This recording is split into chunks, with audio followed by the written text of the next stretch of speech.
2025, grande réforme dans le monde du contrôle technique.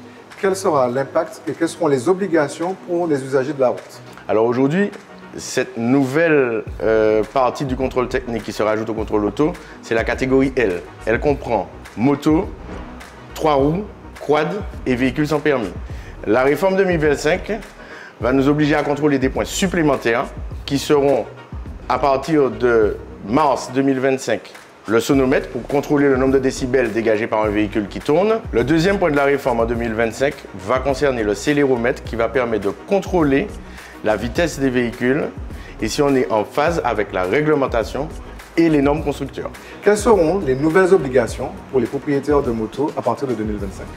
En 2025, les propriétaires de motos ne pourront plus valider leur contrôle technique s'ils ne sont pas en conformité avec leur pot d'échappement par exemple. Pour le cœur d'activité de contrôle technique, quel est l'impact de cette nouvelle réforme?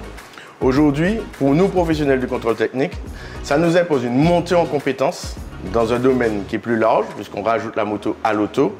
Ça nous permet d'être actifs sur la sécurité de tous les véhicules qui roulent et de pouvoir mener à bien notre mission d'utilité publique. Pour le nouveau secteur du véhicule électrique, que ce soit pour l'auto ou la moto, quelle sera la différence au niveau du contrôle technique? Aujourd'hui, les normes seront sensiblement les mêmes que sur les contrôles classiques des véhicules thermiques. La différence, effectivement, c'est qu'on n'aura pas de sonomètre et de contrôle de pollution.